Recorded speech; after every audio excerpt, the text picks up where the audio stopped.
He is the son of the late long-term government administrator Yusuf Haji and brother to the Director of Public Prosecutions Nuruddin Haji. He first shot to prominence back in 2013 when he rushed to the Westgate Mall as part of a rescue team during an attack by Al-Shabaab. But Abdul Haji now steps into new shoes as the Senator of Garissa County. Yesterday, the IEBC, in a Gazette notice, declared no contest on the seat, having received no other application declaring interest in a by-election. The businessman, now turned senator, spoke to Citizen TV this afternoon, his first interview since that IEBC declaration. And he began by telling our very own Wahiga Maura what the Garissa County endorsement means for him. Take a listen. My overwhelming emotion is humility. I am truly humbled.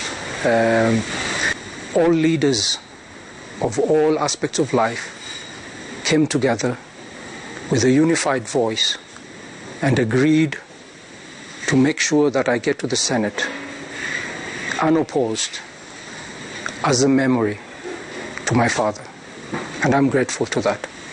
You've given us the big picture about how you ended up as the sole candidate for that seat and announced by the IEBC yesterday. But there are those who say the mechanics on the ground may have been different. There are those who ask, because I'm sure there are others who had ambitions to take over from your father, were they bullied to submission? Were they bought to step down in your favor? What happened, Senator? Well, there's a unique type of democracy that is practiced in the northeastern province. I think it's referred to as the negotiated democracy. But at the end of the day, what is democracy? It is the will of the people. And the will of the majority of the people in Garissa County was to have me succeed my father as the Senator of Garissa. And there is no such thing as bullying. There was no such thing as bullying. What happens is we have elders. We have leaders. They all took it upon themselves to persuade the individuals who had ambition to participate in the election for the senatorial position, persuade them to accept the will of the people, and that is exactly what happened. How long do you think this negotiated democracy that you spoke of is viable?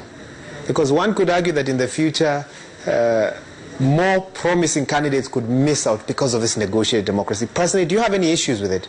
Well, it is true that sometimes negotiated democracy does not bring the best person to the job. But at the end of the day, does it bring harmony to the community? Do we avoid heated elections where lives are lost? So Kenyans obviously followed yesterday's announcement by the IEBC, but they had seen you earlier, your intervention at the Westgate attack. Let's talk a little bit about that, and whether you still think back to that day. It was one of the most trying moments in my life. What I got to witness at the Westgate during the attack, of course, it's something that will stay with me forever.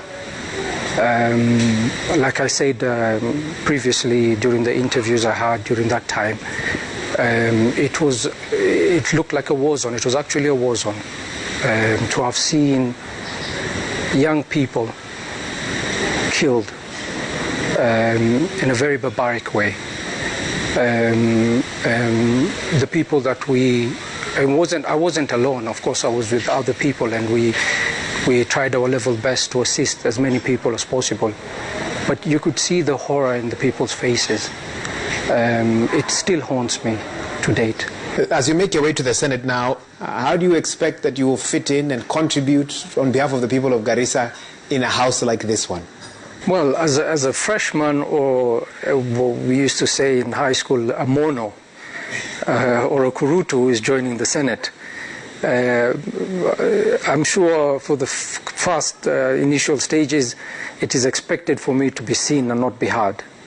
And I will take that opportunity to learn from the veterans who are in the Senate, the distinguished,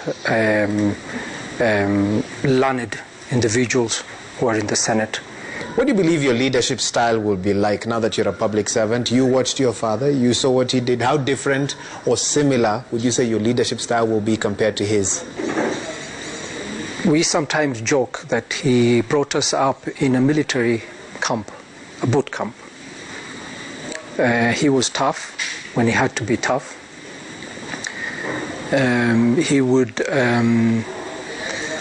We would also joke that the kind of love he gave us was what we refer to as tough love. And I think, looking back through my childhood, I would think that his way of bringing us up as a family was what has shaped us as individuals today. And now I'm going into a leadership role whereby I will have to lead much more people than the few individuals that I was leading in the private life. So that will require a mixture of leadership styles.